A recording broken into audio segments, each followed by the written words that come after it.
Bro please don't scroll. കാരണം അത്രത്തോളം serious ആയിട്ടുള്ള ഒരു ഇഷ്യൂ അഡ്രസ്സ് ചെയ്യാണ് വന്നിട്ടുള്ളത്. നമ്മുടെ കുട്ടികളെയും അവരുടെ ഫ്യൂച്ചറെയും പരിപൂർണമായിട്ടും ഡെസ്ട്രോയ് ചെയ്യുന്ന, പ്രത്യേകിച്ച് നമ്മുടെ സ്ത്രീകളെ ജീവനുള്ള വെറും മാംസമായി മാത്രം ചിത്രീകരിക്കുന്ന ഒരു മെറ്റീരിയലിനെ കുറിച്ചാണ് സംസാരിക്കുന്നത്. It's pornography. സോ ആദ്യം തന്നെ എന്താണ് പോണോഗ്രഫിയെ നമ്മൾ ഡിഫൈൻ ചെയ്യേണ്ടതുണ്ട്.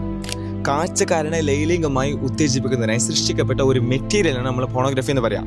സോ അത് സ്പെസിഫിക് ആയിട്ടുള്ള ഒരു ചാനലിലോ അല്ലെങ്കിൽ ഒരു സൈറ്റിലോ മാത്രം ഒതുങ്ങുന്നതല്ല, മറിച്ച് നമ്മൾ നിരന്തരം കാണാൻ ശ്രമിക്കുന്ന ഇൻസ്റ്റഗ്രാം ആയിക്കോട്ടെ, ഹോട്ട്സ്റ്റാർ ആയിക്കോട്ടെ, ഈവൻ ഫേസ്ബുക്കിലോ ഇൻസ്റ്റഗ്രാമിലോ ചെറിയൊരു ബൈറ്റ് പോലും നമ്മുടെ സെക്ഷൽ ഡിസയറിനെ സ്റ്റിമുലേറ്റ് ചെയ്യുന്നുണ്ടെങ്കിൽ, നമ്മുടെ സെക്ഷൽ ഡിസയറിനെ അറോസ് ചെയ്യുന്നുണ്ടെങ്കിൽ, that will also considered as pornography, അല്ലേ? ഇനി നമ്മൾ സ്റ്റുഡൻസിൻ്റെ കണക്ക് നോക്കിയാൽ ലോകത്തുള്ള 94% വരുന്ന കുട്ടികളിലും 15 വയസ്സെത്തുമ്പോഴേക്കും അവർ പോണോഗ്രാഫിക്കൽ ആക്സസ് ലഭിക്കുന്നുണ്ട് എന്നുള്ളതാണ്. അതായത് മെച്യൂരിറ്റി ലെവൽ എത്തുന്നതിന് മുമ്പ് തന്നെ അവരിതിന് അടിമപ്പെടുന്നു. എന്താ അല്ലേ? നമുക്കിപ്പോൾ അവൈലബിൾ ആയിട്ടുള്ള ഡാറ്റ സജസ്റ്റ് ചെയ്യുന്നത് the main purpose of the pornography is women objectification. സ്ത്രീകളെ വെറും ഒബ്ജക്റ്റായി കാണുക എന്നുള്ളതാണ്. അതായത് ഒരു ചങ്ങായി നിരന്തരം പോണോഗ്രഫി കൺസ്യൂം ചെയ്യുന്ന സമയത്ത്, നഗ്നത കണ്ട് കണ്ട് കണ്ട് കണ്ട് ആ ചങ്ങായി ഒരു മാർക്കറ്റിലേക്ക് ഇറങ്ങുന്ന സമയത്ത് അവിടെ പർദ്ദട്ട് പെണ്ണാണെങ്കിലും ചുരിദാറിട്ട് പെണ്ണാണെങ്കിലും അവർ വസ്ത്രം ധരിച്ചിട്ടുണ്ടെങ്കിൽ പോലും ഈ ചങ്ങായി കാണുന്നത് 2 ന്യൂഡായിട്ടുള്ള സ്ത്രീകളായിരിക്കും. അതായത് നമ്മൾ എന്താണ് കൂടുതൽ കൺസ്യൂം ചെയ്യുന്നത് അതായിരിക്കും നമ്മുടെ കണ്ണിലൂടെ നമ്മൾ റിഫ്ലക്റ്റ് ചെയ്യുക. വേറൊരു ഇമ്പോർട്ടൻറ്റ് ഫാക്ടർ എന്താണെന്ന് വെച്ചാൽ റിയാലിറ്റി എന്താ, പെർസെപ്ഷൻ എന്താ എന്ന് നമുക്ക് വളരെ കൃത്യമായി ഡിഫറൻഷിയേറ്റ് ചെയ്യാൻ പറ്റണം. കാരണം നമ്മൾ കൂടുതലായിട്ട് പോണോഗ്രഫി കൺസ്യൂം ചെയ്യുന്ന സമയത്ത് അൺറിയലിസ്റ്റിക് ആയിട്ടുള്ള കുറേ എക്സ്പെക്റ്റേഷൻസ് നമുക്കുണ്ടാവും. പല സമയത്തും പല റിലേഷൻഷിപ്സും ഈ ഒറ്റൊരു ഫാക്ടർ കൊണ്ടാണ് ബ്രേക്ക് ചെയ്യാറുള്ളത്.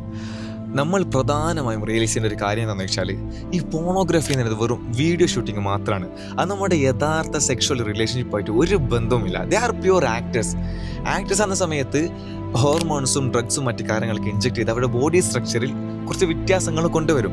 ആ വ്യത്യാസങ്ങളുമായി നമ്മുടെ വൈഫും അല്ലെങ്കിൽ നമ്മുടെ സ്ത്രീകളുമായിട്ട് കമ്പയർ ചെയ്യൽ തന്നെ വളരെ മോശമായൊരു സമീപനം തന്നെയാണ്. പ്രസവോ അല്ലെങ്കിൽ വേറെ വല്ല കാരണങ്ങൾ കൊണ്ട് സ്ത്രീകളുടെ ബോഡി ഷേപ്പിങ്ങിൽ, ബോഡി സ്ട്രക്ചറിൽ പല വ്യത്യാസങ്ങൾ വന്നേക്കാം.